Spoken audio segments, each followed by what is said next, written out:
From the town of Tyngsborough, I'm Roni Kapil, and this is Entering Tyngsborough. Coming up on the podcast, Tyngsborough Fire Chief Wes Russell talks about being one of Tyngsborough's bravest. They train every day. The on-duty firefighters will train every shift, essentially. The shift commander will pick one of those topics, whether it's tying into a hydrant or throwing ground ladders or working with the aerial ladder, and that'll be their training for the day, and we'll document that. And then we have some other, either the fire academy sends personnel out, and we can train a lot of guys at one time on something, or we, again, will have in-house training. Chief Russell, welcome to Tyngsborough's Front Porch. Glad to be here. So, for anyone who doesn't know anything about you, can you tell us who you are? My name is Wes Russell. I'm currently the fire chief at Tyngsborough Fire Department. Born and bred in Tyngsborough. Grew up here. Went to Tyngsborough, graduated from Tyngsborough High School, and have had a pretty good career here as a call, volunteer, part-time, and now full-time firefighter. So what got you into fire service? I think that I was attracted to it probably at an early age, and grew up in the 70s, so TV was a major influence probably, and shows like Emergency. I actually wanted, to be a firefighter, but I actually really wanted to be a paramedic, and that was something that, as I went through high school, became, an objective that I actually didn't admit to. I was kind of embarrassed to want to be a paramedic. It didn't seem like a prime calling. I was supposed to go to college and do something a lot more sophisticated, I think, but found my way. And you were a paramedic for a long time before you switched over to becoming... Yes, I figured out how to go to EMT school. I had entered college, and it really wasn't getting me what I wanted. I ended up leaving UMass Lowell after 1 year, and went into the National Guard. I was trained as a medic in the Army National Guard, and was able to get myself into an EMT program, emergency medical technician, and started that career really simultaneously as I, in 1984, I finished and got my certification as an EMT in Massachusetts, and started as a young call firefighter at the town of Tyngsborough. You mentioned, and we've had several conversations over the years, so you grew up in town, and you obviously grew up to the regs to where you are today, and one of the things you just mentioned a few minutes ago of how the department has evolved, people may not know the difference between the on-call and a fully fledged professional department, a service department. Can you kind of shed some light about that? Sure. The just in general, for example, the National Fire Protection Association, which does a lot of the standards for firefighting across the country and internationally, recognizes three categories of departments that might be helpful there. Career departments, which is what most people are familiar with. There's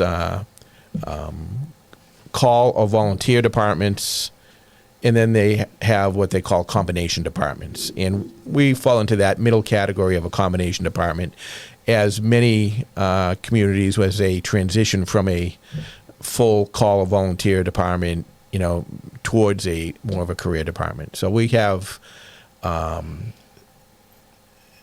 from when I joined, the only full-time person for the fire department was the fire chief, and even at times he was part-time.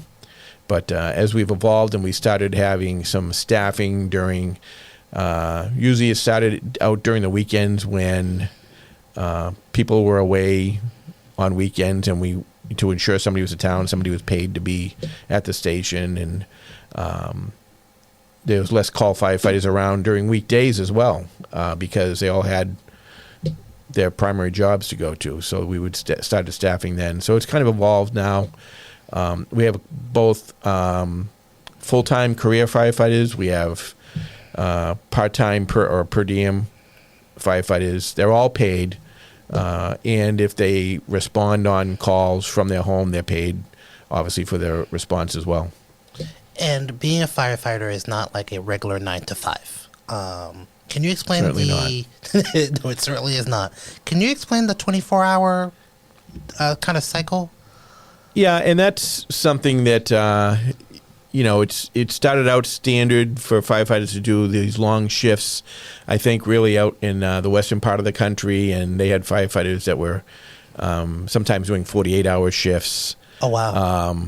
But it's kind of made its way east. For a long time here, most of the fire departments in the area did a combination of 10-hour days and 14-hour nights. Some variation of that, but eventually it evolved into most of them are just doing 24-hour shifts. The way it works in Tyngsborough is a full-time firefighter comes in for his shift, works 24 hours from 7 a.m. to 7 a.m., then has 3 days off, and then the cycle repeats. It's a rotating schedule. We call it like an 8-day rotation. So if I'm working my 24 on Monday this week, I'm probably going to be have Monday off next week. I'll be working on 24 on Tuesday next week, obviously with some shifts in between. But so it gives the firefighters the opportunity to have different days off during the week. You're not always working every Monday or Tuesday. It also, like most people, they can tell what day they're going to be working, 6 months from now, because it's just keeps repeating itself in the cycle. That in itself is a I've talked to some of the staff. They say, yeah, I'm not going to be available that day. I'm on. I'm like, how do you know that? It baffles me. Yeah. Folks that are in obviously fire service, law enforcement, and the nursing. I'm not available that day. I'm like, how do you know this? It's like I just know off the top of my head. So just to elaborate on that, so we have part-time firefighters as well, and they can work either the 10-hour day, the 14-hour night, or the 24-hour shift, and it's really just what they submit to put in to work. I'm not a big fan of the 24-hour shifts. I think we'd be better off with the guys working shorter shifts, especially as we get busier. I worked as a paramedic in the city of Lowell for 30 years, and 24-hour shifts is a long time when you're busy. Yeah. When you're getting up to do calls in the middle of the night. But, I'm not going to single-handedly change industry standard, I don't think. Could you see a time where Tyngsborough, the schedule shifts? It's not certainly in the foreseeable future. I think, with health and safety and people taking into account, scientific data on health and safety, that's probably the only thing that'll end up causing a switch in the industry, not just in Tyngsborough. At some point, if it gets busy enough, and there's a lot of evidence pointing to the shorter shifts being healthier and better for the community, but that's the only time that would happen. So before I get into kind of the nitty gritty of Tyngsborough Fire, somebody listening, watching this episode, let's talk about recruitment. How does one follow that path to become a firefighter or EMT paramedic? Sure. Most of the people that we have, except for the last few years, were people that originally joined the fire department when we had very few people on duty, and we only had 1 or 2 career firefighters when I took over as chief a few years ago. And so people just joined the call fire department and used it as a kind of part-time job. Now we're able to offer a little bit more than that, but essentially the firefighter has to go through firefighter training, which is at the Massachusetts Fire Academy. They have several locations across the state, and they also offer, for departments like ours, a fire academy that is held on a part-time basis for over a longer period of time. So guys can go a couple of nights a week, have their full-time job, their career, go a couple of nights a week and weekends, and get the same training, same certifications as a city firefighter going to the fire academy full time for 8 weeks. I think it takes a little bit longer, more like 12 to 16 weeks, I think, for our people to get through the same program. And what sort of qualifications do you and your command staff look into when you're, recruiting? Sure. We're recruiting a lot, so, it's not like we have the opportunity to turn a lot of people away. We're taking, we're trying to attract people in. But certainly, men and women that are healthy and, interested in a job that's going to involve a lot of physical ability and labor, and dedicated to helping people and helping the community. We'll give them the training they need. In addition to the fire academy, we also are only hiring people once they obtain their emergency medical technician or EMT. So all of our firefighters are also EMT certified as well. And you have to be an EMT in order to staff the ambulance. Okay, so they have to be an EMT first before... We're moving in that direction. We have certainly taken people and put them through the fire academy and then had them go through the EMT training program. That was a common course of action in the past. We're really moving towards looking for people who can get their EMT and then, looking for those folks and putting them through the academy. But either way, they eventually have to have both their firefighter 1 and 2 certification, which they get at the fire academy, and their EMT certification before they can actually staff the fire department. Because ultimately, you guys are going on different sort of calls, fires and medical calls. Yeah, and the ambulance runs are, about 70% of our overall call volume. And we don't have enough staff on duty that we can have some people that are just dedicated to the engine and are never going to have to get in the ambulance, like many larger departments have. They may have people that are not EMTs who always work on the engine and don't have to worry about staffing an ambulance. In our department, all the firefighters have the ability to staff the ambulance and often do. Before we get to the ambulance, you mentioned training. How often does the fire department, once the firefighter is certified, they get their certification through the Commonwealth, how often do you folks train, and what does that look like? We train every day, really. The EMT training and certification process is more structured, so they have to recertify every 2 years, and there's specific training requirements. So those are done through a combination of online training through a learning management system, our own in-house training for practical skills training, as well as training that we get through our affiliation with Lowell General Hospital and a physician medical director that provides case review and training as well. So that's kind of structured to maintain their EMT certification. The firefighter training doesn't require recertification. We do recertify for hazmat first responder level for all firefighters, but we track our training. It's more, I don't want to use the term regulated, but for example, the Insurance Services Organization has their standards as an accrediting agency as to how they, what they expect for training. And we, like most departments, train to meet those standards. There's certain skills that are required through the National Fire Protection Agency in your initial training that we make sure we train on a regular basis, so we can go in and identify that, placing ground ladders on a building that's on fire, as a skill, say, is going to be done, at least every couple of years as a training thing, regardless of how many times they actually do it in the field, that kind of thing. So they train every day. The on-duty firefighters will train every shift, essentially. The shift commander will pick one of those topics, whether it's tying into a hydrant or, throwing ground ladders or working with the aerial ladder, and that'll be their training for the day, and we'll document that. And then we have some other, either the fire academy sends personnel out, and we can train a lot of guys at one time on something, or we again will have in-house training. This month, in fact, is our driver operator training.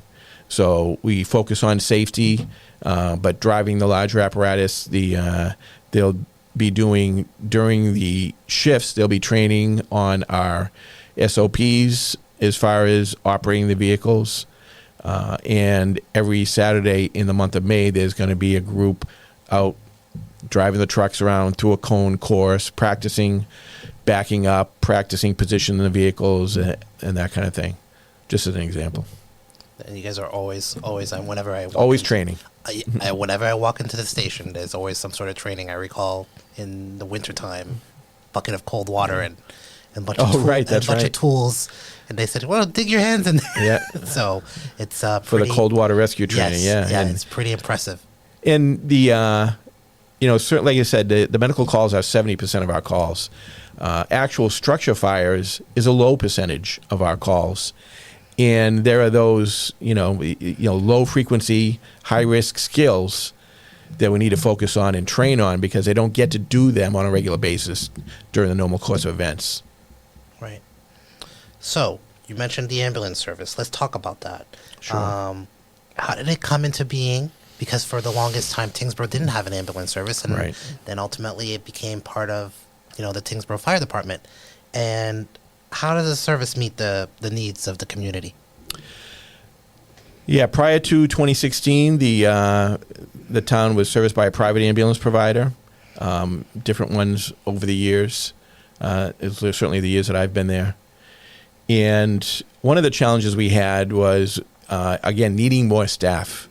And at the time, through most of the 2010s, we had 2 people on duty, and we could rely to a great extent on what we call callbacks, where the tone goes out. We had radio pagers, and firefighters are alerted that there's a call, or a fire or something, and they would respond in and get the vehicles and respond and supplement the 2 people that were on duty. That, as time goes on, that becomes less of an opportunity for us. In the town of Tyngsborough, a lot of the community is more professional people as opposed to people who run, the general store or work at the lumber yard or around during the day or are interested in being a firefighter part-time. Sure. They have their careers, they have their families, they don't have the time to do it. So the call aspect of being a firefighter is something that is just diminishing over time, and certainly we're seeing that, and other communities are seeing that as well. In order to, the ambulance was identified, and the ambulance is run as an enterprise fund as a way to increase the staffing of the fire department without costing the town money. And by running the ambulance and bringing it on 2 more people to have 4 people on at all times, we were doubling the staffing of the fire department, and the ambulance enterprise fund supports those 2 firefighters still to this day as well. So that and 4 is kind of an important number for us. Why is that? When you go to either a structure fire or any kind of incident where there's a hazardous area, especially where firefighters are going to be entering an atmosphere and have to wear breathing apparatus, self-contained breathing apparatus, or their air masks. Just good practice is to have somebody outside standing by, ready to assist firefighters in that dangerous atmosphere if they need it. It's actually an OSHA regulation that we call it the 2-in, 2-out regulation. You never go in just with one. There's always at least 2 people, buddies, entering a hazardous atmosphere. And there's always going to be 2 people with the same protective breathing apparatus and protective equipment ready to go in to assist them if one of them has some kind of an emergency or gets into trouble or can't get out or something like that. That's the bare minimum. There's much more that needs to be done at all of these scenes, but if we pulled up to a building fire and someone needed rescue, in order to effect that rescue, we need to have 4 people minimum ready to go at the scene to be able to do that. So, can you walk through the public? Because, you've done this job, you know this job well. Member of the public, they see that the fire department does a fire, and it's like, all right, they're going to put the fire out. From your perspective, having done this job a long time and now obviously in the command structure, can you walk me through when you guys respond to a structural fire, and how do you manage that? So when we respond to a fire, is the shift commander is responsible for determining what course of action they're going to take. He's going to do a scene size up and determine what the plan is going to be. He needs to see what evidence there is of any fire in the building, whether there's fire or smoke showing from the outside. He's going to do a 360-degree survey of the outside of the building, looking for the location and size of the fire. Talk to bystanders, try to determine if there's anyone in the building that needs immediate rescue, and then make a determination whether we're going to send firefighters into the building to try and contain the fire, whether it's going to be a defensive operation, we're going to stay outside of the building and use hose streams from the outside. And sometimes what we do is a transition where we may hit fire from the outside first and then quickly try to move inside. Certainly life safety takes a priority. One of the issues we've had more recently is, arriving at the scene of a building fire with 4 personnel. I arrived at the same time, fortunately, so I did the 360 size up and everything. But there was someone that needed to be rescued. There was fire in the house. We were able to send 2 firefighters in to search for that victim. We had 2 firefighters outside with SCBA. One of them is running the pump on the truck. The other one is feeding hose through the door as they advance down the hallway. And when I did my 360, I could see that the fire was burning through the wall at about the base of the first floor level. There was obviously fire in a partition, and it was probably getting moving up the wall into the attic. It was not a lot of fire when we got there. But through the course of focusing on the rescue, which they effected pretty quickly, there was no firefighting being done during that time. And by the time we had the victim out and loaded into the ambulance and were ready to go back into the building, now the attic was involved and fire burned through the roof. We did the most important thing. We just couldn't do all the jobs because we only had 4 people there initially.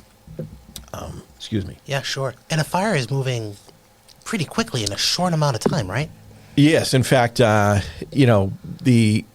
there's a lot of data now that tells us that fires with today's furnishings and wall coverings and floor coverings, all being mostly made out of plastic, fire grows dramatically faster than it did back in the 50s and 60s and maybe even in the 70s. And there's actually, you can look online at different comparisons showing what they call legacy furnishings and the rapidity of the fire growth versus today's furnishings and how fast it grows. But yeah, so time, over time, things are happening quickly. So that's why they want, 10 firefighters there. So it's a challenge with a small department to be able to do that, and we do rely on mutual aid. Yeah, so let's talk about mutual aid. So, how do they work, and how does your department collaborate with the surrounding communities during emergencies? You've mentioned in past conversations that we are very lucky to be a member of 2 fire districts. Yes. So in Massachusetts, the state is divided up into fire districts where we have very regular collaboration among the departments and the chiefs. We're in District 6, and I meet with them on a regular basis. Being on the New Hampshire border, we also are affiliated with the what's called the Border Area Mutual Aid Association, which is multiple departments from Massachusetts and New Hampshire in this area that meet. And we have standing agreements for mutual aid with all of these departments. We have with our departments we work with the most, such as Drake and Westford and Dunstable. We have agreements where, for example, if we have a report of a building fire, Dunstable is getting called automatically to bring their tank truck. Much of the town, we need to bring our own water. We don't have hydrants available everywhere. And that has become an important asset to us. We have mutual aid agreements with Drake and Westford where, we have a working fire or a report of a fire, and we can call for auto aid from them where they're going to respond an engine to supplant us, maybe even before we get there and confirm that there's a fire. If we know that we're getting good reports and it's during a weekday and we know there's not a lot of call firefighters around or something like that. So, we've tried to enhance those agreements and work them so that, we increase that response. And we do the same with them. Drake will call us very quickly on a fire. And, even before, it used to be that a fire had to advance in alarms, right? It'd go from first alarm, second alarm. So second alarm would bring in more people. Third alarm would bring in more people. And we've kind of enhanced our mutual aid agreements to, in the early stages, get some mutual aid coming quicker before we even advance alarms, if that makes any sense. It makes sense to me. Hopefully it makes sense to people watching, listening. And obviously the response is quicker, correct? In those cases, yes. So instead of waiting until we get on scene, confirm there's a fire, and then go to a second alarm, for example, we've arranged with these departments to so they have an expectation of what we're calling them for, where even before we get on scene, if we have a reliable report, so there's a police officer that's there saying, there's smoke coming out of the building, I can call and say, okay, start Drake on auto aid. And they're already responding before we get there and confirm whether we need them or not. Yeah, and then oftentimes, too, if you guys are at a fire and a surrounding community is coming to Tyngsborough and just standing by the station, so in case there's another emergency elsewhere in town. Exactly. So the way we've set the alarm structure in Tyngsborough is that by advancing, we have a working fire level, which is between a first alarm and a second alarm. And it doesn't get a whole lot more firefighters to the scene, except for maybe those auto aid situations. But it starts bringing that next level into town to cover the center station. And that does two things. One, they're there to respond to other emergencies that are happening while we're at the fire. But also, it brings them that much closer. Typically, if we called a second alarm for the engines to come from their station in another community to get to the fire, it's going to take 20 or more minutes before that happens. What we're doing is bring them in to cover the center of town, and if we need to go to that next alarm, they are either already in the center of town or already in their trucks moving towards town when we get to that next alarm, and hopefully shortening the time for mutual aid. So a lot of preventative measures that you're doing. There's as a fire chief or anybody that's in charge of an emergency incident, there's a lot coming at you at the same time, and you're doing a lot of juggling. And in addition to your role as the fire chief, you're also the emergency management director for the town. Yes. And what does that entail? So I became the emergency management director in 2002. I think I was a lieutenant or maybe a captain at the time. I don't recall exactly, but shortly after 9/11, the country was changing the way they look at civil defense, is what we used to call it. And I think I was appointed as a civil defense director then. And now it's kind of evolved with the Department of Homeland Security they developed. And so the town, one of the steps was appointing me as emergency management director. And at the time, I was the director of the paramedic service run by the hospitals in Lowell, and I was doing hospital emergency preparedness for the hospital that I worked at. And I also So you were doing a whole lot. So I was involved in it. I was interested in emergency management, emergency preparedness. I was assigned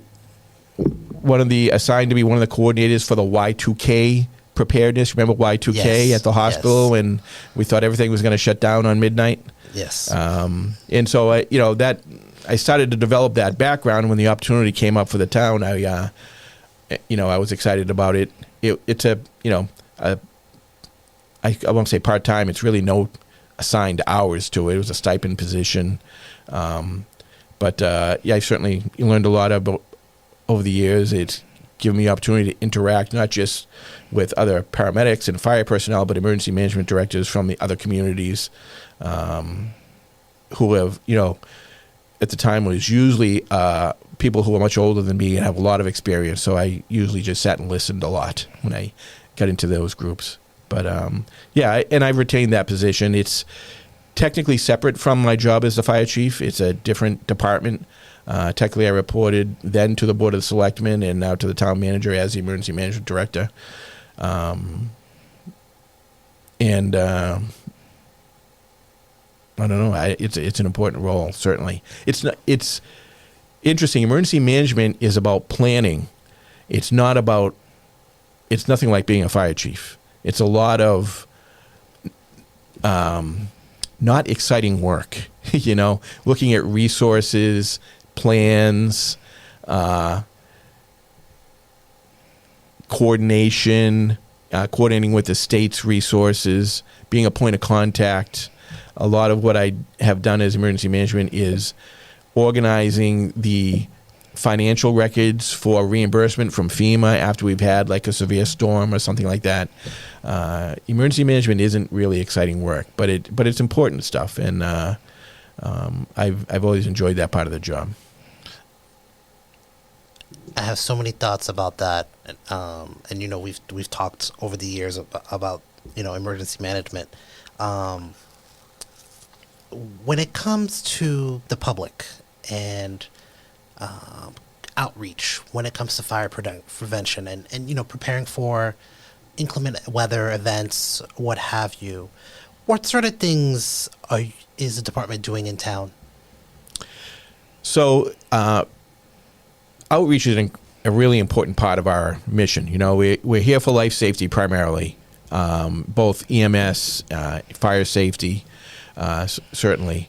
But a big part of our mission is to promote safety by the public. And, safety is all of our responsibility. We have participated for many years prior to me becoming chief in a program. We have a recurring grant where we have what's public and life safety educators, I think is the actual title. We have 2 officers that are certified, but they kind of direct that program, and it's usually targeted mostly at school-age children, getting into the schools and providing programs on fire safety and life safety education, and also with the seniors. But we look for opportunities to do that at public events. We've had our annual safety day every fall, and we're participating. It's twice. Well, the health department has a health fair in the spring that we've always participated in as well. But we kind of push the safety day and involve the health department there as well. But and any events, the block party, any opportunity to be out there and enhance our contact with the community and provide that guidance. The other part of that, you brought up emergency management. This year in emergency management, actually it's been a year now that we've had a CERT team, a community emergency response team, which is resident volunteers who form as a group have received and are ongoing receiving training in different aspects of emergency response to kind of supplement our public safety personnel. How has that been like in its first year? Oh, it's been fantastic. I just want to go back at it's something I wanted to do as emergency management for a long time. It's under a Citizen Corps grant that has been available for years. It's been a challenge, though, because I knew I didn't have any more time in my life to dedicate to it. So one of the challenges was trying to find somebody to assist with that and be a team leader and kind of get it going. But one of the gaps that we've always had in emergency management is when we've needed to do any kind of public sheltering. And that's usually been a severe storm. We have power outages that last for days, if not weeks. And the need in Tyngsborough is low compared to other communities, but it is still there. And we've relied on certainly firefighters to, help with staffing shelters. We've relied on the Regional Medical Reserve Corps. They've been fantastic, but they're also being pulled by all the other communities. And that was really the most important thing, I think, about getting a CERT team together was that's the biggest gap that needed to be filled. But we're identifying lots of opportunities for the CERT team to participate. We have a group of about 20 people. I never dreamed it would be that big. Wow. They're committed and dedicated. They come to monthly trainings, and it's been a success so far. I look forward to it growing. That's wonderful. What would you say, in your shoes, sitting in the hot seat, is currently the biggest challenge in the Tyngsborough Fire Department? Our building. Our facilities and our staffing are our challenges right now. We have pretty decent equipment. We went through a period there for a few years where we were dealing with some older apparatus. We've been able to make that happen with the support of the community to kind of meet some of those priorities with new apparatus. We still have issues with, the tank truck that we rely on so heavily is 30 years old, 31 years old. Our aerial ladder is 28 years old, but they're still running and still going strong. Our facility, the main station, the Kendall Road Fire Station, is undersized and does not meet the functional needs of today's fire service. We've never built a fire station in Tyngsborough that was meant to house firefighters. The center station was built in the 50s. It was occupied in 1960, and it was really designed to house fire apparatus, a small training room, and a small office for the part-time fire chief at the time. We've, through the Firefighters Association, added on to the building multiple times over the years. But we've never had built a fire station that was designed to house firefighters, have area for firefighters to spend the night on the 24-hour shifts or the overnight shifts, to cook meals, do training, have appropriate restrooms, and then the biggest challenges are really more recent. When I say more recent, I mean, in the last couple of decades, the recognition of the danger to firefighters there is in hazardous materials that they encounter through the course of the job, whether it's, smoke that gets into their protective gear, chemicals in foam, whatever the case is. Modern fire stations are designed to not allow the vehicle exhaust into the living quarters of a fire station. They're designed to separate places where you store protective gear and other equipment that is exposed to carcinogens and other hazardous materials, places for decon of that, separation of firefighters' living quarters from those areas. And our station just isn't adequate to do that. That has been the primary issue that I've tried to deal with for 8 years. It looks like we have an opportunity to move forward now with architectural design at the upcoming town meeting, and I'm really hoping that moves forward and we get a new station built as soon as possible. We're way beyond the need for that at this point. 2 independent architectural firms did analysis about 2018 and 2024, so 6 years apart, came up with the same conclusion. Current space is about 25% of what our actual needs are. So it's something that has to be done. So that's a big challenge. And we continue to have staffing challenges. That's something we're trying to address a little bit at a time. When I became chief, my objective has been to maintain the combination nature of our department and try to rely as much as we can on call part-time firefighters. The ability to do that diminishes year by year. The only answer to that is increasing on-duty staffing. And I've tried to do that as slowly as I can, but it has to be done. I think, if you had some of the firefighters in here, they'd, feel much more sternly, we need more guys on duty. I know the community, we're trying to be financially and fiscally responsible to the community and try to provide a service without, suddenly tripling the, staffing of the department. I've been trying to, walk that line and try and grow the department at a pace that is consistent with the town's growth and, the town's ability to support it. Chief, you mentioned earlier about the occupational hazards firefighters face. Do you have any concerns about those, types of hazards, the smoke, the forever chemicals that, that are being highlighted now? That Sure. Yeah, the forever chemicals or PFAS or PFOS, depending on what we're talking about. Yeah, that's the latest thing for us to be concerned about. We've known for years that firefighters have a much higher rate of cancer than most other occupations, if not all. We've learned how to try and prevent that exposure as much as possible over the years with, how we treat our, our protective equipment. We have extractors, which are big, heavy-duty washing machines that are made to draw the products of combustion out of the turnout gear.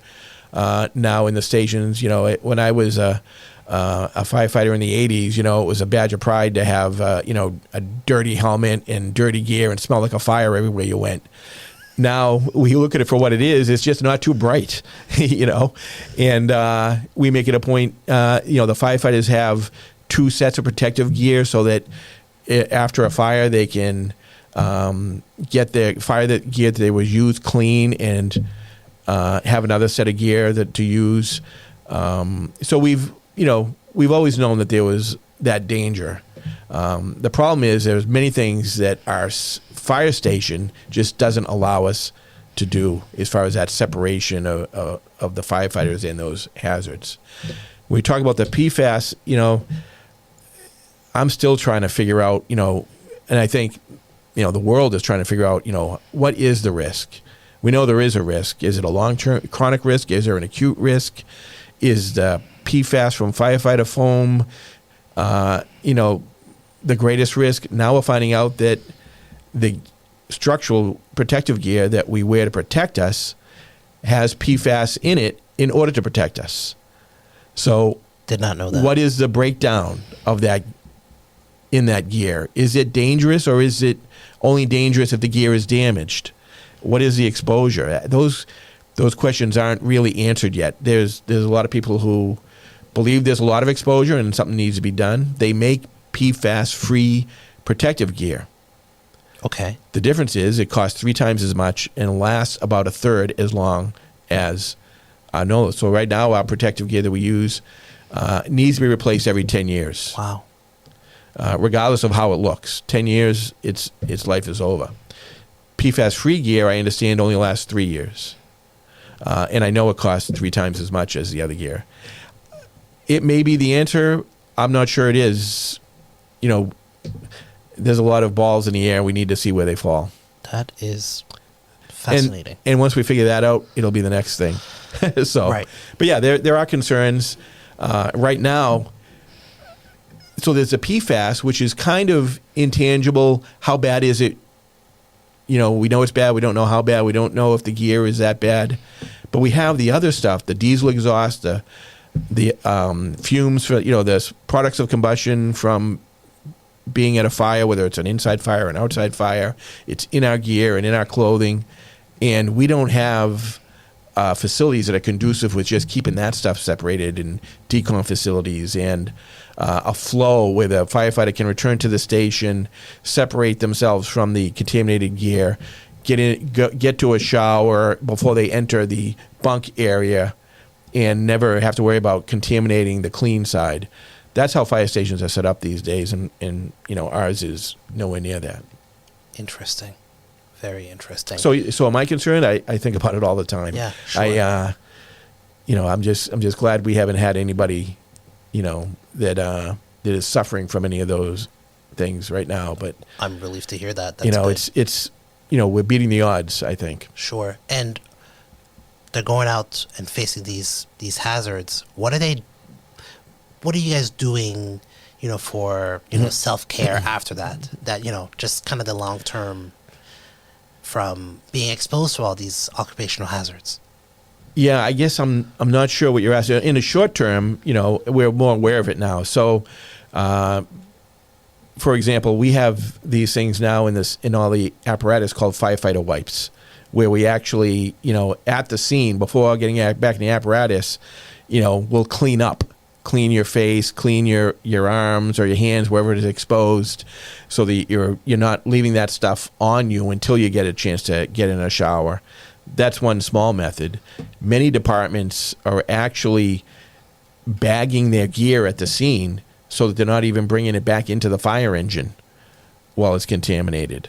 There are many departments doing that now. We don't have the capacity to do that at this point and have other gear available, but it's, and it is a challenge for someone like myself to try and, look at these different procedures that are coming into play and say, okay, is this something we should start doing right away, or is there a better option for us, or is there, what option can we afford to do?